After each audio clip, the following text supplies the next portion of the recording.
Continuing our reading in the book of Poppy and Rye by Avi, today is chapter 15, Rye in the Lodge. When Rye had swum into the lodge, he was too exhausted to offer any resistance to Mr. Conrad, and by the time he did recover his strength, it was too late. The beaver had quickly constructed a cage of maple twigs and hard-packed mud, shoveled the exhausted mouse into it with his tail, then sealed the whole thing up. Rye was a prisoner. "Well now, pal," Mr. Conrad said with his usual heartiness. "the name's Castor P. Conrad. Feel free to call me Cass. What's your name?" Rye, wretched, gazed mournfully up at the large beaver from behind the bars of his cage. "Rye," he said. "Absolutely delighted to meet you, pal," Mr. Conrad enthused with a big grin. "Where do you live?" "I used to live by the side of the brook." "Moved away, did you?" Rye's eyes filled with angry tears. "You forced us to."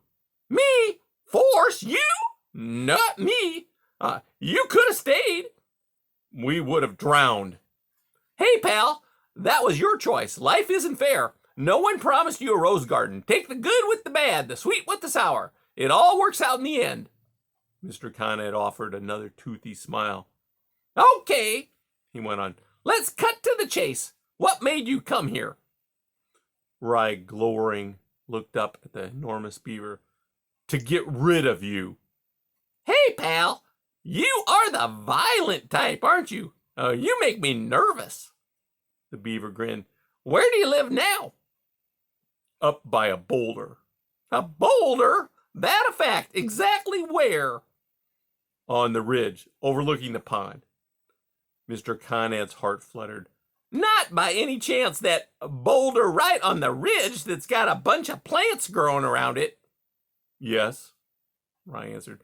"Well, bless my teeth and smooth my tail." Mr. Conrad glowed. "That's a piece of luck. Do you live alone?" "With my whole family." "Your whole family?" The beaver said. "Better and better. Family man myself. I love families. This is a good day." Mr. Conrad was thinking furiously. Here was a representative of the last mouse family, a violent type. He breaks in here. Okay, I'll use him to persuade them to move on their own, and it would keep my reputation for progress without pain. "Why is it a good day?"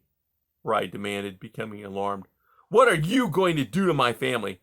"Hey, pal," Mr. Conrad cried. "nothing to worry about. I haven't the slightest intention of harming you or your family. You'll be right as rain. All tip-top. As the day is long, I'm as straight as a ruler." Rye, staring furiously at the large beaver, said, "How can you say that when you've ruined everything?" "Not everything, pal," Mr. Conrad chortled. The sun still shines, doesn't it? The moon glows. Admit it. Life goes on. We've just changed a few things, pal. When you stop looking at things selfishly, when you see the big picture, you're going to have to agree that Castor P. Conrad tells it like it is. But for now, you're going to have to excuse me while I fetch my family. We need to have a meeting to decide what to do with you." With that, Mr. Conrad plunged off the ledge and swam out of the lodge by way of the entry hole. Alone and depressed, Rye sat within the cage and clutched the twig bars listlessly. He was much angrier at himself than he was at Mr. Conrad. Not only had he failed to do what he set out to do, he was sure his capture would be hard for his parents. As for Poppy, when she learned what he'd done, Rye had little doubt she'd think him a fool. And she'd be right, he was a fool. For a while, Rye tried to break the bars of his cage. He rattled them, he chewed them, but they were made of maple wood and were too hard to cut quickly. Then he attempted digging about in the mud that held the twigs to see if that might lead to escape. That, too, proved a failure. Mr. Conrad had packed it down hard. Rye had no choice but to wait and see what the beavers did with him. He did not have long to wait. Members of the Conrad family came into the lodge to examine him. "Isn't he nasty?" one said. "What a little puny fellow he is. another said. I wonder what he expected to do to us, a third said with a giggle. He's so weak. Rye, sulking, shrank into the corner of his cage. Mr. Conrad, standing next to the cage, called his company to order. Once in a blue moon, he began, beavers find themselves placed to do great things, but if big things are going to be done, Castor P. Conrad and Company will be the one to do them. Hear, hear, murmured one of the beavers. Way to go, Cass, said another. All right, then, Mr. Conrad continued.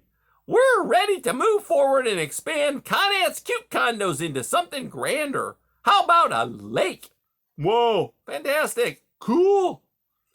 Beaming, Mr. Conrad went on. Of course, we'll call it Lake Conrad. Here are the plans. He gestured toward the drawing on the bark. To make this lake, we'll need to put in a dam over by this boulder here. Turns out there's a mouse family living under the same boulder. Okay, we could just go ahead and build. That would be flooded out.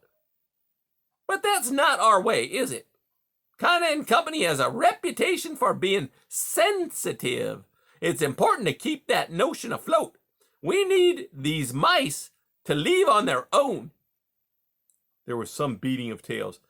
Okay, how are we going to persuade these mice to move? No problem. Luck comes to those who work hard. Genius is 90% perspiration and 10% inspiration. Good thing I've got the whole 100%. Now, we have a visitor, a fine young mouse. Mr. Conrad rapped on the cage. Goes by the name of Rye. Rye and his family live right under the boulder we've got the old eye on. Keep going, Cass, one of the beavers called out, beating his tail on the ground. Okay, I'm going to mosey on up there and have a chat with these mice. Tell them that my pal here is visiting with us. And, Mr. Conrad added with a toothy smile, if they want to see him again, they'd better move on. Hey, he said, grinning. You know what they say? Walk softly, but carry a big stick in your mouth. Hey, you said you wouldn't hurt me, Rye cried out. Easy does it, pal. Not saying I am gonna hurt you. Remember, you broke in here. You're the violent one. I'll just warn your folks that unless they make amends by moving away, they won't ever see you again. Get it? It's their free choice, and I mean that sincerely. As his family applauded wildly, Mr. Conrad grinned. And that's the end of chapter 15.